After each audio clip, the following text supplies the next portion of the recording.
Welcome to ISC. Today we have amidst us noted lawyer Jatin Shory. Welcome, Jatin. Jatin is a distinguished litigator from the Shory law firm who has lent his voice and provided legal aid to various cases involving immigration and refugee matters.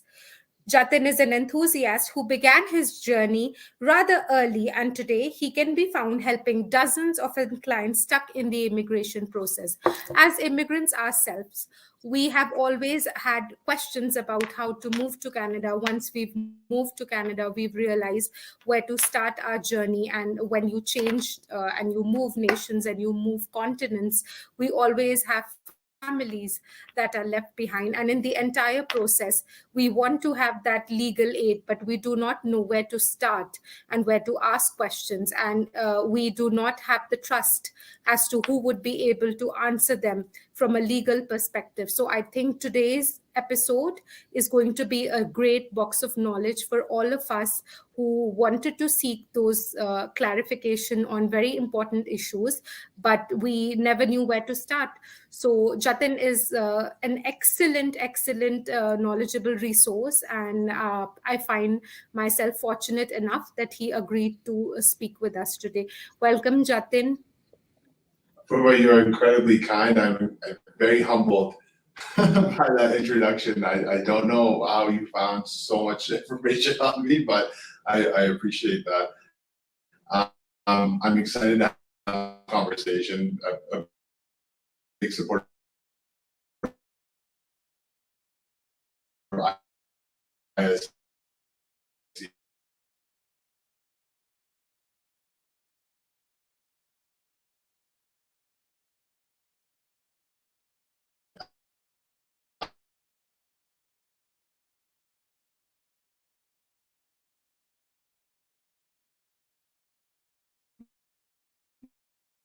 You guys are going to have a very successful number.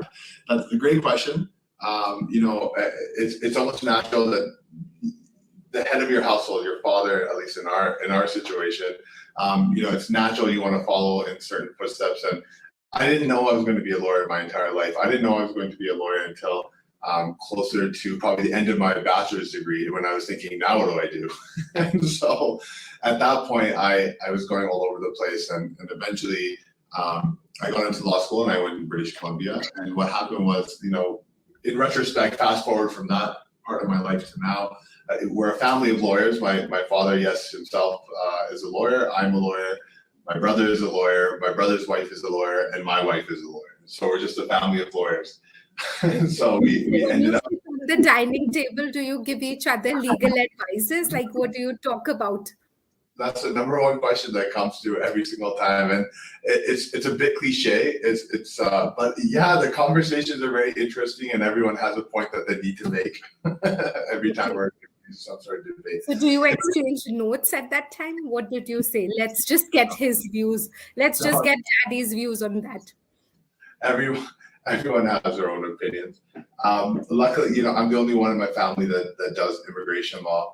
But immigration law is definitely unique. It's very niche, and it's an incredibly, I think, humbling field of law overall. A lot of the stuff you were talking about at the beginning of Port, many people come to this country, maybe seeking immigration services and help before they come, some after they come, and you find that there are a lot of problems in the space today, a lot of misinformation, a lot of fraud. We just finished March, and March is actually Fraud Prevention Month in the immigration space.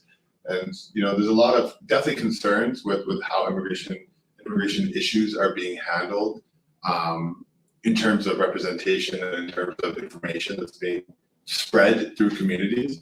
But look, we're here to try and clarify that, and it's through forums and mediums like this where we can have conversations and add clarity, where it's necessary.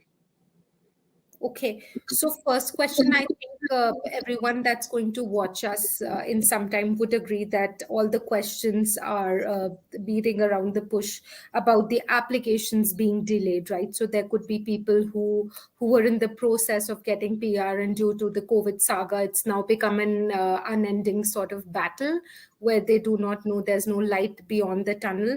So do you think, what are the options how you could expedite the entire process?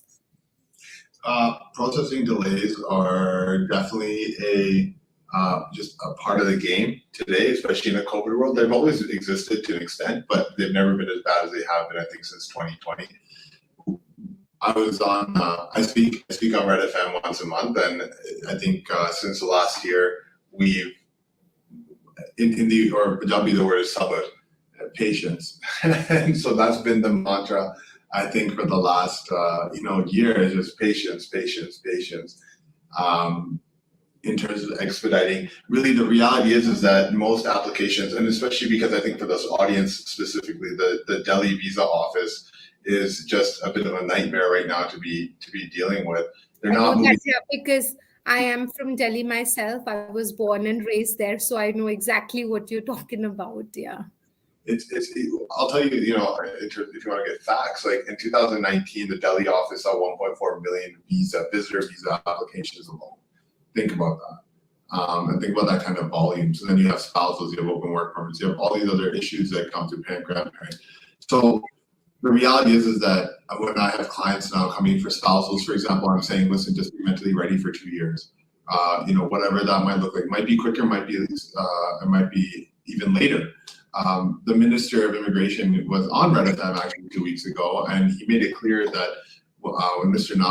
Rishi Nagar, when he asked a question about Delhi, and he said, "What's going on with the Delhi visa office?" The minister's response was basically that we blame India, like India's infrastructural issues, or however they've responded to COVID-19, because the Delhi visa office is naturally going to be directly affected by those policies of the local jurisdiction. But what really surprised me was that there was basically a message that there's no intention in the near future to introduce maybe more technologically friendly solutions to help further speed up processing delays. For example, interviews, whether it's in PR or whether it's in temporary residence, study permits, work permits, whatever, interviews are going to remain in person at that visa office, which is really unfortunate, because every other medium in immigration has adapted to technology. And whether it's in court, whether it's in tribunal hearings, whether it's the Refugee Protection Division, everything is done virtually now. So why can't we be transitioning interviews, for example, for those families who remain separated for years now? Why can't we be facilitating more efficient ways of at least conducting certain processes? The one solution I'll say, that exists, and we've actually, a news article came out today, funny enough, in the Toronto Star, speaking to what's called a mandamus application at the federal court. In 2019-ish, 2020-ish, the federal court had about 65 of these types of applications. Today, there's about 400 plus. Now, a mandamus application is you going to the federal court and saying, the delay is unreasonable and I need immigration to make a response. It could be positive, it could be negative. I just need a response so I can move ahead with my life. And a lot of people have become motivated to try and push immigration to do that. It's not a solution for everyone. Just because you're frustrated because things haven't been moving doesn't mean you should go to the federal court. But there's definitely a solution there for those people, I think, that are maybe 2-3 years beyond what should be their normal processing time. So Jatin, just to stem from what you were saying, do we right now, as of my knowledge goes, we do not have any interview for a visitor's visa for Canada. We do have one for the US. Do you think that's going to become a reality in the Canadian world? Ultimately, interviews are at the discretion of an officer who's managing the file. What I'm saying is that interviews are done in person. So if you're in India and you are being selected for a spousal sponsorship interview, you're required to go to the Delhi visa office and basically conduct that interview face-to-face. Now, because of that, there are a number of logistical procedural requirements, just practically speaking, for that visa office to get that person through the door in front of the officer. Yes. Now, if we got that out and said, hey, look, we're going to make interviews virtual. The reason interviews are in person is so that the officer can see, does the person have notes? If there's like immigration fraud, right? Maybe they're cheating, like they have notes and stuff to help them remember dates or whatever it is. But they want to read the body language. But all of this can be done virtually.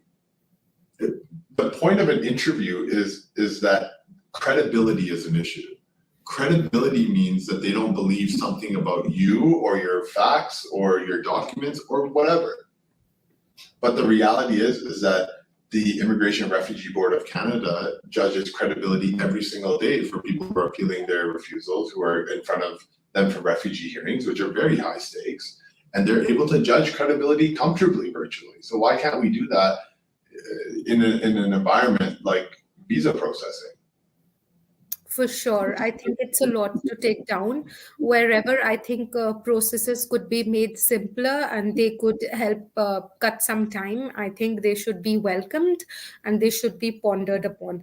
Another very common question that we always have, that people would always would want to try and ask, but there's never somebody to guide them, is about what happens or what steps they could take when a file is refused. Totally depends on the kind of file, but generally you should understand that you may have, you may have an option at the Federal Court of Canada, or you may have an option at the Immigration and Refugee Board of Canada. One is a tribunal. One is it's not a court. It's a we call it a quasi judicial, meaning they have certain functions like a court, but they don't necessarily have the same rules as a court. And then there's the federal court. Understand that at the IRB, the Immigration and Refugee Board, typically if you win, you get what your desired outcome is. At the federal court, if you win, the decision goes back to a new officer for reconsideration. Okay. So and this could be refusal for visitors visa, or this could be refusal for spousal visa. I think we're talking about both here, right? Visitor visa, study permit, work permit, humanitarian files, you're going to the federal court. If you are talking about spousal sponsorships, if you're in Canada and you've been issued a removal order, for example, like a deportation order of some kind, or you are a permanent resident and you lost your permanent resident status, then those are different. Those are going to be Immigration Refugee Board type applications and appeals. So another important question, day in and day out, as we are working, we have seen that there are huge labor shortage that we have seen. What do you think, since I would call you an insider because of your deep knowledge on the subject, what do you think there are plans? What are the plans at the provincial level? What are the plans at the federal level? I have to commend, I think, the Alberta, when it comes to the provincial nominee program for Alberta, there's been a lot of effort recently to attract tech, to attract investors, to attract business entrepreneurs into the province. And I know Saskatchewan is slowly following suit. British Columbia, Ontario have kind of had their own thing going for a while, but it's not as effective up to date. The bottom line is that there is a well-known labor shortage, and it's growing, it's not shrinking. The need ultimately for more workers is definitely required, and certain efforts are being made, ultimately to help facilitate that. For example, in Calgary, so where we are, Platform Calgary is a organization that focuses on attracting investment to Calgary. They've just been injected $33 million in funding by the federal government. And the whole purpose of that is so that they have certain resources to help attract talent in the tech space into Calgary. Alberta wants to become a technology hub in the next 5 to 10 years. It's very clear on that. The incentives that exist in terms of subsidies and grants and ways to make and help companies to expand into the province, they exist. It's just getting that knowledge in front of the right type of people. We're going to India in about a week. I mean, from when this is being recorded, at least this.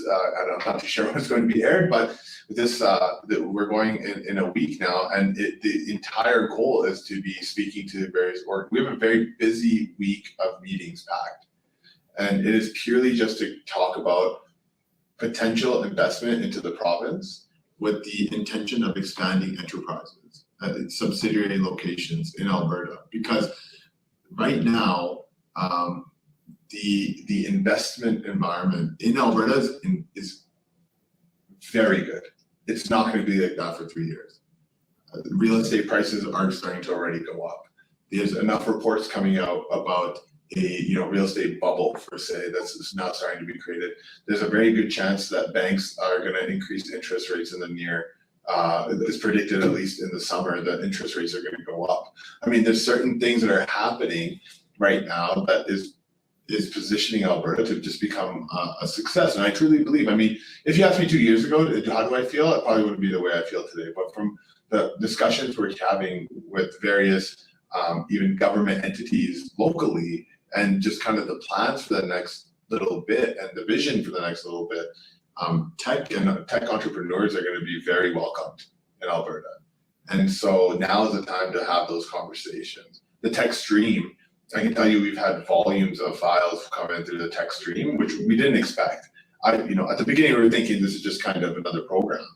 But it's going to be on the provinces, I guess. That's my long way of, I basically just advertise Alberta for the last 5 minutes. But the short version of, to answer your question, is really that's on the provinces to really fix that labor shortage. And the provincial nominee programs are going to play an incredible role in the next 3 to 5 years to be able to do that. And the federal government's reliance on the PNP programs is going to be necessary, because only provinces really know what their provinces need, right? And every province is incredibly different. Different industries, different needs, different pockets of people and talent. And right now there's a push here for rural, and Saskatchewan, same thing. But the investment environment is just really, really good here. It's not Vancouver, it's not Toronto, right? But Calgary is going to move in that direction, I think, in the next 5 years. So you want to say that Alberta is the place to be? I think Alberta is the place to be. I remember, I don't want to age myself, but it was like almost 10, 15 years ago. There was a huge migration shift to Alberta. And it was because oil was booming, oil and gas industry, everything was good, right? And 2008 happened, and that's really what set. I mean, the whole world felt it, but Alberta felt it too. And it's been a bit of a shift in discussion since then in terms of Alberta's reliance on oil and gas. It still does very much so heavily. I don't want to get into politics or into my own personal viewpoints on where that could be today. But the bottom line is that Alberta is now beginning to advertise tech, right? That is becoming its new vision, and I think it's already attracting a ton of foreign people in the States are getting nominated left, right, and center. People in Canada who work in the space are getting nominated left, right, and center, who are temporary foreign workers. So I totally think Alberta is the place to be, and I'm not biased. We are looking to expand in BC in terms of our law firm. We're looking at the type of work we get in Toronto, and we really can engage with boots on the ground that Alberta is the place that you want to really focus on for the next little bit here. I'd like to seek your advice on people who want to invest in Alberta. Now that I know your week is going to be busy with you traveling in India and to majorly all the metropolitan cities and trying to get the business. But if you could just spare some kind of advice for people who want to really invest here, could be investment in any form. So when we're talking about investment, it's not just black and white, throw money at your investment for immigration. So when we're going to India, we're actually not going there to drum up business per se. We're going there just to have conversations and meet the right type of stakeholders to then later on, for sure, to talk about what type of opportunities exist in Alberta. In terms of investment, active investment, not passive investment. Active meaning you are playing an active role in the growth of the company. Now that company doesn't, when you think of investment, when you think of companies, that company doesn't have to be a multinational, multi-million-dollar enterprise. There are people who are coming. I have a family from Mexico right now, and they're opening up an avocado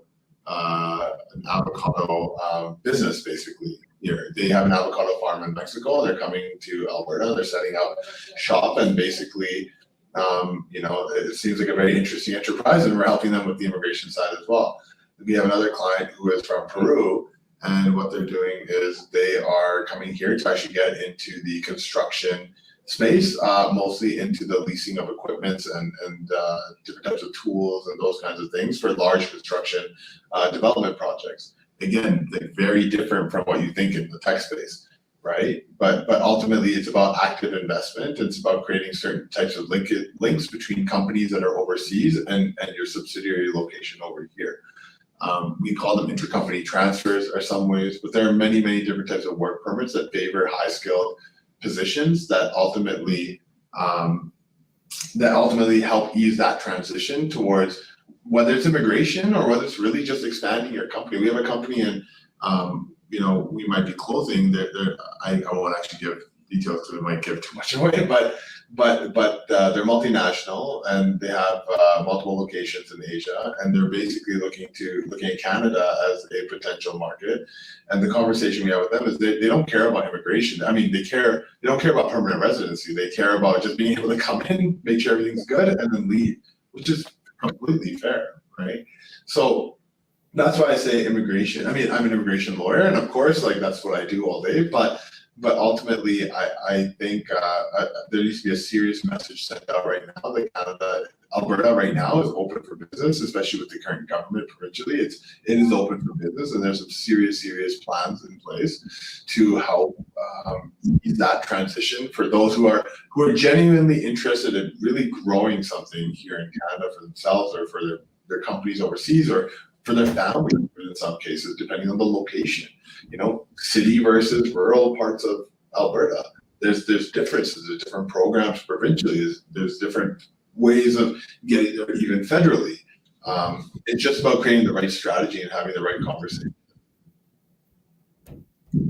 Just another question when I'd like to ask you about the provincial nomination program. So I want to understand that if someone lands in Alberta as a PNP nominee, so how can they make it a pan-national open sort of permanent residency, or where he can move to another place outside of Alberta?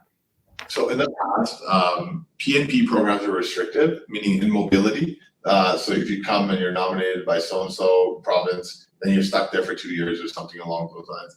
That doesn't necessarily exist anymore.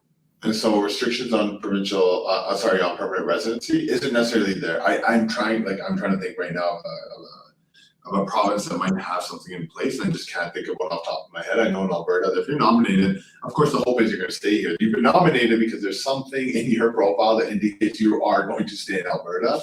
And ultimately, if things change, right? You can't control certain circumstances. And once you're a permanent resident, you have certain rights that allow you, that the provinces cannot restrict, mobility being one of them. So ultimately, there's not that type of fear doesn't per se exist anymore, I'd say. So, so do you think they've eliminated any such requirement for you to be physically present in the province? After PR? Yes. Yeah, I don't think you have to worry about that anymore. Okay. Another thing that people want to ask, that what is the kind of estimated timeline that you'd want people to know in today's COVID times, once they get a nomination to apply, sort of an invitation to apply, and finally landing in this land of opportunities and land of dreams? What would be your closing comments on that? If you are in Canada, it'll happen generally pretty quickly. If you're physically in Canada and you've been nominated, I'd say mentally be ready for a year from the time of submitting your nomination. If you received nomination, depending on which way you take, you can go through the provincial nominee program, the provincial nominee class, which is one federal pathway. That'll take about 18 months. But the other is express entry, and if you do qualify for that'll take you about 6 to 7 months normally to finish. If you're overseas, many in the space understand that federal skilled worker and Canadian experience class are being scrutinized very heavily right now, because federal skilled worker, meaning mostly those who are overseas, are just trapped, who have been invited. They've been waiting for 2, 3, 4 years now. 4 is exaggeration, about 3 years now. And for those who are doing Canadian Experience class or relying on Canadian Experience class, what that means they're inside Canada, but invitations are not being provided at this moment for Canadian Experience class qualifying candidates, except for the very hard hitting 75-point draw that happened last year in February for so many people. They just cleaned out the entire pool. Since then, it's really not been very focused on CEC, and it's been more so on provincial nomination for PhD candidates instead. And that circles back to those people, again, being nominated by the Alberta government for express entry or for the tech stream. I mean, those are the people that are being selected right now, nationally even, right? So all provinces are really starting to put more emphasis on their own local, provincial express entry programs. So I mean, that's kind of generally the processing time wait. That's why I'm telling my clients to come in and end up retaining our office. So Jatin, I'd also like to ask you, you must have met so many people in your practice day in and day out come to you and ask you, we'd like to have our parents come, we want to apply for a super visa. I think you meet these people rather frequently. What are the steps if I would wanted to today, if I think of inviting my parents on a super visa, where do I begin? What are the kind of funds I should have? How do I get this organized? Who do I go to for help? And all of that. That's a really good question. Super visas are actually a really good they're a really good program for those who just aren't getting the luck of the draw of the provincial of the federal lottery system. Income is definitely the starting point. Family income, and you have to calculate your family size. What are the numbers? It varies. I know the starting is about 33,000 of family income, and that is for a family of two people, meaning you and one parent. But then it kind of goes up in increments of 3,000 or 4,000 every single month. Every single level of family family member. But it starts. So just to ask you, Jatin, if it's a family of 4 and you want to have your parents join you, so we are looking at something about, let's say about between 90 and 100K for the family. Oh, it's probably closer to, it's actually closer to like 41, like 42, 43, something around that range. Okay. So basically, I mean, that income issue is definitely number one. And once the income is figured out, it's actually quite a relatively smooth process. The spirit of the parent-grandparent program is long-term stay for parents or grandparents. It is understood by the visa office, and any visa office, but it's understood by the visa officer. It's in their policy and their training that this application should not be heavily scrutinized the same way that visitor visas are. I was the other day who was telling me that she wants to apply for a visitor visa for her mom, and I said, no, you're applying, you qualify, you're applying for a super visa, and here's why. Because it's going to be a little bit easier. Right? So a golden point that Jatin just mentioned, and I think it should come across as super helpful, is that anyone who's watching us and they've been in the country for some time and they are thinking, oh, I got to meet my mom, I have to have my parents come stay with us, to please go for a super visa rather than pondering and thinking over a visitor's visa, because Jatin tells us that it improves your chances of them landing up with a visa. We've never had a refusal, and not just India. Like we've done Afghanistan, we've done many African high conflict states. Ultimately, super visas it is again well recognized that they are a specific category of application and they should not be as heavily scrutinized. Many in our community know visitor visas are a bit of a gamble. You roll the dice and you kind of hope that you get approved. People who you think should qualify don't get it. People who definitely shouldn't qualify get it. So there's no consistency there in terms of how visitor visas are being assessed. But super visas, if you can satisfy the officer, even loosely, that the individual, the applicant, has enough ties and establishment back home that they are willing to go home at the end of their authorized period of stay, you will be okay. Yeah, visitors visa is definitely a roll of die, I must say, Jatin. Sometimes you do have these handsome 24-year-old boys landing on a visitor's visa, and I'm thinking, are they going to go back? And sometimes your 40-year-old, really people who are settled and have kids going to school and they have a full-time job, but they struggle and they are refused. So it is a gamble, and I think that's when your practice and that's when your knowledge is going to come into play, because we are novice, we are naive. It's not an area we have an expertise in, and that's why people should come to you. Our office, stopped doing visitor visas in 2019, just because I had 1 week where I got the most nonsense decisions. I had examples where we went to federal court, appealed, we got settled. We didn't even go to a hearing because the lawyers for the government were like, "Yeah, we agree. Let's settle this," and it gets sent back, and then I got refused again, then settled, and got sent back, and then refused again, and I just couldn't. I had no explanation for that because there's no consistency. And so the reality is in our office, not to, we'll do the visitor visa. We have clients who we have visitor visas come in, but I generally tend to not even take them on. Just because I do not like to be in a position where I can't tell you that, logically speaking, this should be okay, but I can't control the officer who is going to, throw this decision in whatever direction. It's just not fair. And so ultimately, that's just kind of our policy. That doesn't mean, if you have a complicated visa question, definitely let's talk about it. But I'm not going to sit there and try and sell you the visitor visa, right? Like, that's not going to be my job. That's for sure. Jatin, just I'd like to ask you, how do people get in touch with you? And just not because of immigration. I know your family is into family. But they sort of have expertise in other areas as well. And it's very important for us to have some amount of legal knowledge, just to you cannot be in a country and not know basic principles of the law of the land. So, how do people approach you if they were to chat with you, if they were to talk about super visa, if they were to talk about students' visa for their siblings? How do they reach out to you? It's always easy to give us a call. Our phone number is, if you're in the northeast of Calgary, you'll see a couple billboards here and there, but our phone number is 403-216-1199. Our website is very user-friendly, www.shorylaw.com.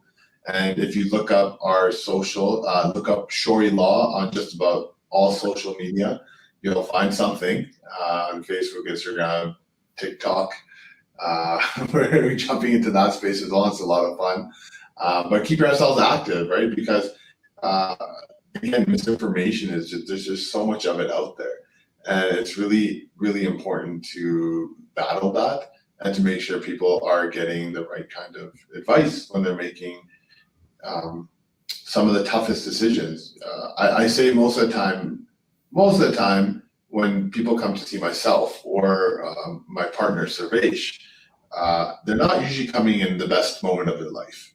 There's usually it's usually some of the most Servatious criminal law. So it's usually some of the most stressful moments of their life, and we understand that, and we're aware of that. Every client is treated like the only one, and it's important that they are having an experience where they feel like they're really part of the strategy, where the lawyers are transparent, where the client understands what's happening. They can't even tell you the number of times we've had files walk in our door, and I start with some questions. They're like, "I don't know," and I'm sitting here thinking, "How do you not know?" I just had that call today. We rely a lot on our community, so just Raj Hullen, who is a member of parliament here, his office is incredibly helpful when it comes to immigration and just getting information and understanding. We got some news about a file just before this interview that made me really shake my head, like in terms of the misinformation and lack of transparency of some unfortunately some service providers, licensed or unlicensed. So it's out there, and that's kind of our vision in terms of why we're doing what we're doing, is to make sure that the northeast of Calgary, or our work is federal. I mean, people recognize that they're good service providers in our community as well. For sure. And I think people all have always seen the Shory law in high regard, and this interview would only make their belief even stronger because it came directly from you. So people have all the more reasons to have trust in you now. Glory, you're too kind. So with this, I think we wrap up. It's been a great session. Personally, for me, I've learned the nuances where I don't think I would have ever had the opportunity to get it straight, direct from Jatin, who expertises in that area we talk about, but we don't have enough knowledge. So next time when anything such as super visa, student visa, refusals, criminal, anything law related comes, we know who we're heading to. With that, thank you so much, Jatin, for giving your time to us today.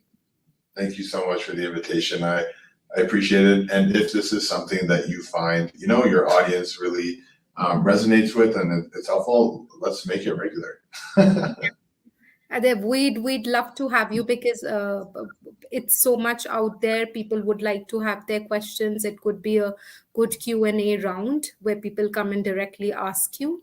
I think it would be just wonderful for them. Awesome. Thank you. Okay. Thank you, guys. Do you know the area of your house decides the school your child will go to? Do you know how to check the quality of a home? Will banks give you a mortgage? For all the answers, sign up with the Home Buyer Awareness Program and meet a school area specialist, a home quality inspector, and a financial advisor. Don't wait. Sign up with the Home Buyer Awareness Program in the link below or contact Raj Bopla at Remax Central today.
Hi, I am Ankur, your local independent financial advisor with La Capital Financial Security.